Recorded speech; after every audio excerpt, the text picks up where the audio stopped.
മൂവാറ്റുപുഴ ആൾക്കൂട്ട കൊലപാതക കേസിൽ കൂടുതൽ അറസ്റ്റുകൾ ഉണ്ടാകും. 10 പേരുടെ അറസ്റ്റാണ് രേഖപ്പെടുത്തിയത്. കൊല്ലപ്പെട്ട അരുണാചൽ പ്രദേശ് സ്വദേശി അശോക് ദാസിന്റെ മരണകാരണം നെഞ്ചിനും തലയ്ക്കുമേറ്റ ക്ഷതമാണ് എന്നാണ് പോസ്റ്റ്മോർട്ടം റിപ്പോർട്ട്. ആൾക്കൂട്ട മർദ്ദനം ഉണ്ടായിട്ടില്ലെന്നും രാത്രി സംശയകരമായ സാഹചര്യത്തിലെത്തിയയാളെ ചോദ്യം ചെയ്യുകയും പോലീസിൽ അറിയിക്കുകയുമാണ് ചെയ്തതെന്നും പരിസരവാസികൾ പറയുന്നു. രണ്ട് സ്ത്രീകൾ താമസിക്കുന്ന വീട്ടിലെത്തി ബഹളമുണ്ടാക്കിയ അശോക് ദാസിനെ നാട്ടുകാർ തടഞ്ഞുവെക്കുകയും മർദ്ദിക്കുകയും ചെയ്തതായാണ് പോലീസ് വ്യക്തമാക്കുന്നത്. വ്യാഴാഴ്ച രാത്രി വാളകം കവലയിലുള്ള ചെറിയ ഉരകം റോഡിലായിരുന്നു സംഭവം. 15ഓളം പേർ അശോക് ദാസിനെ ഇരുമ്പ് കമ്പിയിൽ കെട്ടിയിട്ട് മർദ്ദിച്ചതായാണ് വിവരം. ഇവിടെയുള്ള വീട്ടിൽ അശോക് ദാസ് എത്തിയ ശേഷം വീടിനുള്ളിൽ നിന്ന് വലിയ ബഹളം കേട്ടിരുന്നെന്നും കയ്യിൽ മുറിവുമായി രക്തം വാർന്ന നിലയിലായിരുന്നെന്നും അയൽക്കാർ പറയുന്നു.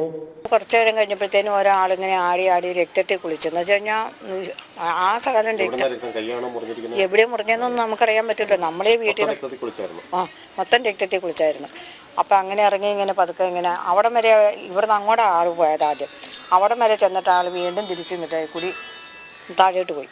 ആൾക്കൂട്ട മർദ്ദനം ഉണ്ടായിട്ടില്ലെന്നും അശോക് ദാസ് ഓടി രക്ഷപ്പെടാൻ ശ്രമിച്ചപ്പോൾ തടഞ്ഞു നിർത്തിയതാണെന്നും പോലീസ് കസ്റ്റഡിയിലെടുത്തവരുടെ ബന്ധുക്കൾ പറഞ്ഞു. ഇവൻ ഓടിപ്പോണെന്ന് പറഞ്ഞപ്പോൾ ഇവനെ പോലീസിനെ എത്തിക്കണമല്ലോ, അതുകൊണ്ട് നാട്ടുകാർ ഓടിപ്പോയായിരുന്നു. ഇവിടെ കൊണ്ടുവന്ന് കെട്ടിയിട്ടു, എന്നിട്ട് മർദ്ദിച്ചില്ല. അപ്പോഴത്തേക്ക് ആൾക്കാരൊക്കെ കൂടി. തലയിലും നെഞ്ചിലുമേറ്റ ക്ഷതമാണ് മരണകാരണമെന്ന പോസ്റ്റ്മോർട്ടം റിപ്പോർട്ടിന്റെ അടിസ്ഥാനത്തിലാണ് അന്വേഷണം പുരോഗമിക്കുന്നത്. നിലവിൽ അറസ്റ്റിലായവർക്ക് പുറമെ കൂടുതൽ പേർ മർദ്ദനത്തിൽ പങ്കാളികളായിട്ടുണ്ടെന്ന നിഗമനത്തിലാണ് അന്വേഷണം. വ്യാഴാഴ്ച രാത്രിയാണ് അരുണാചൽ പ്രദേശ് സ്വദേശിയായ അശോക് ദാസ് 2 പെൺകുട്ടികൾ താമസിക്കുന്ന ഈ വീട്ടിലെത്തിയത്. ഇവിടെ നിന്നാണ് കൈമുറിഞ്ഞ രക്തം വാർന്നൊഴുകുന്ന നിലയിലേക്ക് പിന്നീട് നാട്ടുകാർ കാണുന്നത് എന്നാണ് പരിസരവാസികൾ നൽകുന്ന വിവരം. വിശദമായ ഒരു അന്വേഷണത്തിലേക്ക് തന്നെയാണ് പോലീസ് കടന്നിട്ടുള്ളത്.